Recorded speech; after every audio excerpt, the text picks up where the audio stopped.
Hey parents, this is Mr. Burkett again, and I just wanted to do a quick short video on enrollment for next year for science. So I think I'm just gonna send the same email to students as well. And if they have questions outside of, during class, I just don't want to spend this much time in class going over something that I can cover, outside of class time. So they will see an enrollment video on seminar or advisory on Thursday this week about next year. And I think enrollment will be done before parent-teacher conferences, or pretty close to it. So you might look at this, you might talk to your son or daughter about what they're enrolling in next year science-wise. But after the completion of honors chemistry, they have prerequisites for everything else above that. So obviously, as a science teacher and everybody in the department, we want students to take 4 years of science. They have to take 3 for graduation. And if they're planning to go to college, it's obviously recommended that they have 4 years of science. So after chemistry, if they have no clue what they want to do, this is just the program planning guide. I think pretty much most science teachers would suggest take physics next year. So if they have no idea, that's life science, and I think this is physical science. So there's 2 real offerings for physics here at Olathe South. There is general physics, which is here at the bottom. And if they've been in honors chemistry, they probably will be bored in physics. So physics is the one domain in the sciences where they would my recommendation for them would be to jump into AP College Physics. It is just, physics is a math class, and all of them were invited to be in honors chemistry because they're good at math.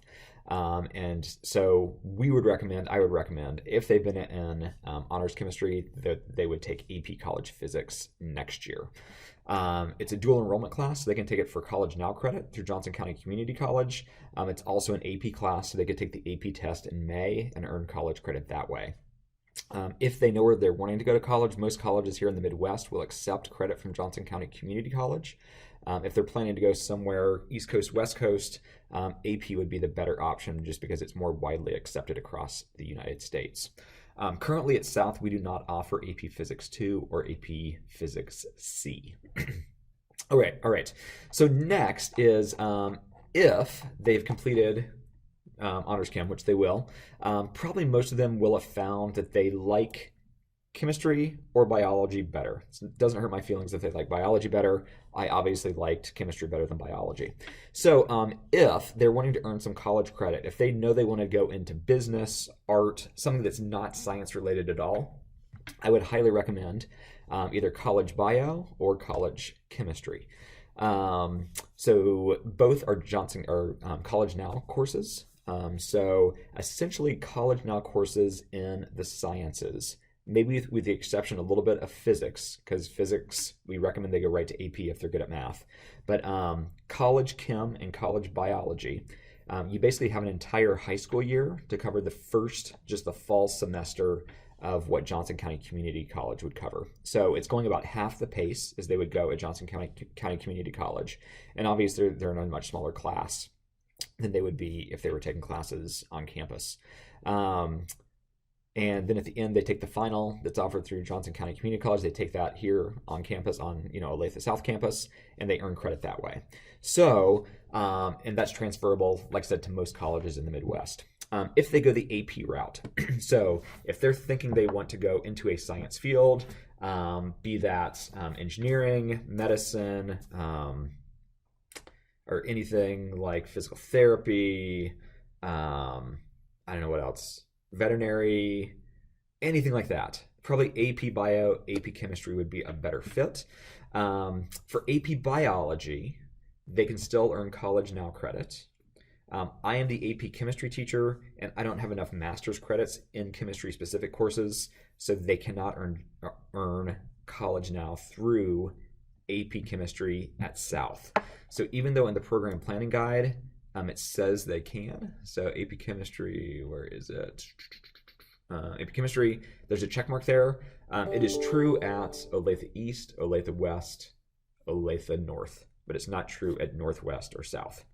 So AP Chemistry, AP Bio, in one high school year, you cover fall and spring semester of like freshman level chemistry or biology. So it goes much, much faster. I would say most kids that take AP Chemistry say it's probably the hardest class at Olathe South. If not the hardest, one of the top 2 hardest. AP Bio is obviously easier than AP Chemistry, but AP Chemistry is a really tough course. Most of everything we cover in honors chemistry is first semester stuff, and second semester of chemistry is harder than first semester. So all those difficult subjects are part of AP Chemistry. What else? If they are thinking medicine, veterinary, something like that, another great option for next year would be anatomy and physiology. It falls in the biology realm. So anatomy and physiology. It's not college now. It's not weighted, but anatomy and physiology gives them a really good introduction to human body systems if they're planning to pursue a career where they need to know about various body systems, muscle structure, everything like that. I recommend to my honors chemistry students, there's a couple classes that we offer at South, student naturalist and horticulture. If you really, really, really, really, really love animals, or really, really, really, really, really love plants, take those courses. However, those courses are mostly there to help students that are struggling in science get that third credit. So if you've finished honors chemistry, I would say you need to stretch yourself and take more difficult courses than those. All right, I know a nice way to say that, but there's better courses for you to take unless you really, really love animals and want to know more about the animals that we have in our student nat class, or you're really into horticulture and want to know more about plants and how to grow them and how to, I don't know, nurture them and whatever it is when you splice. It's not called splicing with plants, but those things. So let's see what else. Anatomy and physiology, I've talked about AP Bio, AP Environmental Science, another great class offered here at South. You can do college now or AP, but that's an AP Environmental Science. Probably one of the top two most practical courses in its science here at South. I try to make chemistry practical. I think I do it better in a normal year than this year, but obviously anything to do with environmental science, that's a big political thing right now. I'm just in politics. So for them to have a really good background on how we as humans affect the environment and ways to preserve the environment, learn about the environment, it's a really, really good practical class. Let's see, AP Bio, a lot of these are 21st century programs, so just skip through them. There's biology, college bio. And probably the second most practical class would be genetics and bioengineering, again, or biotechnology. They're 2 half-unit courses, so you take one in the fall, one in the spring. So you take one in the fall and do that with maybe even a non-science class, just a semester-long class. But probably genetics and AP Environmental Science are the most practical. From year to year, their curriculum changes probably more than any other science class. The chemistry that I teach is pretty much the chemistry I learned 30 years ago, all right? Where there's new advances in environmental science and genetics almost every year.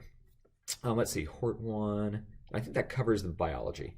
As far as physical science goes, I think we covered most of them, 21st century. So we have AP Chemistry, AP College Physics. Yeah, so some other, like, I don't know, I would say easier courses kind of fall in that same vein of student naturalist or horticulture. Astronomy and earth science. Earth science was actually just added this school year. But again, some single semester courses. Those are not year-long courses, but single semester courses that might pair with their, if they're not going into the science fields, their senior year, they have to take 1 semester of government, and maybe they could do a science class to equal that out from fall semester to spring semester. So anyways, if you have any questions of me, feel free to email me, or if you want your student to ask me a question, have them ask. We will have some conversations in class, but because class time is so limited, I made this video, hopefully just give you a broad overview of courses that I think they should take. Stay rigorous, especially if you're thinking science career in the future. Be thinking about possibly using college now if you're not thinking science in the future, to get rid of some, or to check off some boxes for college requirements during high school, where it's much cheaper to get that credit, and it'll transfer if you're going someplace here locally in the Midwest. So anyways, again, if you have questions, email me. Otherwise, have a fantastic spring, and I will probably see some of you during parent-teacher conferences.